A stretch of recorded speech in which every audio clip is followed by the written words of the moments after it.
Le public qui est autour de nous, qui se déplace, c'est toujours compliqué pour nous.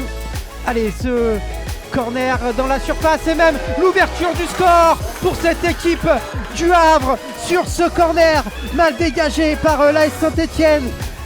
Et c'est Célestine Boissard qui ouvre la marque. La joueuse formée au Havre qui débride cette rencontre, Laurie, du côté de Saint-Etienne. Mais c'est récupéré par Sarah Cassi. Cambo pour Arneman. Alina Jim qui vient de faire son entrée. Alina Jim qui frappe et qui va égaliser pour l'AS Saint-Etienne. Alina Jim qui fait se lever le stade. Aimé Jacquet. Avec cette frappe, Laurie, bien placée dans le petit filet. Côté gauche, Laetitia Philippe ne peut que s'incliner sur cette frappe d'Alina Jim.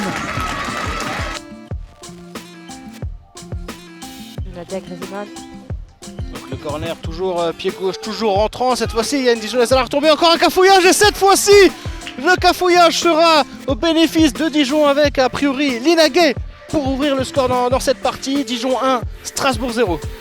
On sait quand c'est fermé dans le jeu, les coups de pied arrêtés, c'est une arme justement pour pouvoir débloquer et décanter cette situation stérile. Garage, ballon long, il y a Kazadi avec la menace Crazyman dans son dos. La mésentente avec Manon Val et Crazyman qui va plus qu'à terminer. Puisque voilà, énorme mésentente entre Kazadi, entre Manon Val et Crazyman. N'en demandez pas tant pour crucifier le Racing Club de Strasbourg. 2-0 pour Dijon. Ah oui, énorme mésentente entre ces deux joueuses de Strasbourg et Crazyman qui est là, qui continue à presser. Crazyman face à Lorenzo.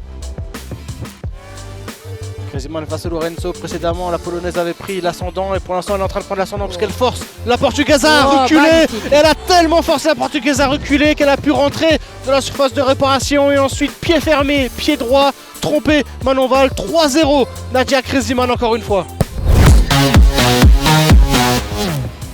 Lena Goetsch qui s'est précipitée, récupérée par Palis.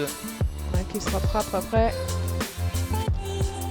Et Constance qui dégage. Et ça manque un peu de justesse. Et attention dans le dos avec Caputo qui a pris le dessus. Caputo face à face. Et 1-0 pour Fleury sur un énième long ballon. Une erreur d'appréciation de la défense montpelliéraine. Et Cindy Caputo vient faire souffler les Sun Stadium. 1-0 pour les Lions de Frédéric Biancalani après 41 minutes de jeu. Ouais, on voit sur ce dégagement là de Constance Picot. On va voir là, c'est une mauvaise lecture de trajectoire. Donc du coup, Caputo elle est dans le sens du jeu. Et puis après par contre, elle met bien son corps en opposition pour faire face au retour de Felden qui ne peut pas intervenir clairement. Et puis après, elle ajuste parfaitement la gardienne de Montpellier. Elle a du soutien avec l'internationale algérienne Mélissa Betty qui accélère dans le cœur du jeu. Passe renvoyée, deuxième possibilité avec Sbiro. Oh, il y a Luce Fleury qui est sur le point de pénalty.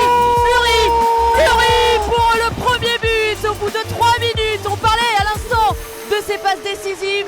Et Louise Fleury qui profite des errances de la part du RC Lens qui vient marquer son premier but en Arkema Première Ligue. Ça fait déjà 1-0 pour le FC Nantes. On est sur un copier-coller du début du match aller. Ah, c'est deux équipes joueuses. Là, on peut voir.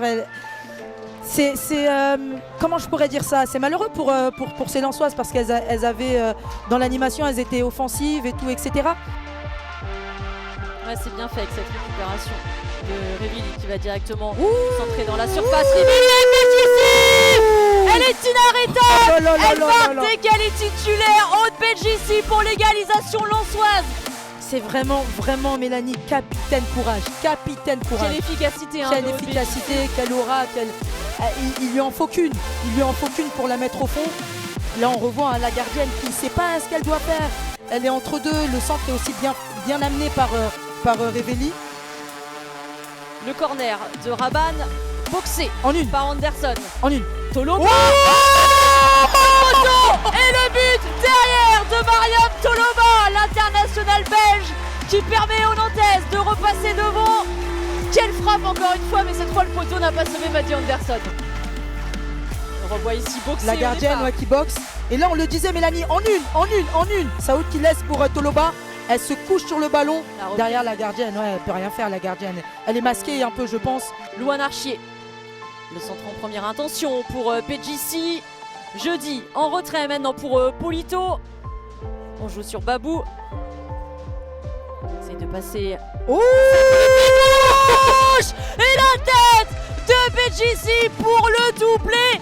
Elle est inarrêtable, la Béninoise. Le doublé, le deuxième but à la 54e minute. Elle dominait ce début de seconde mi-temps.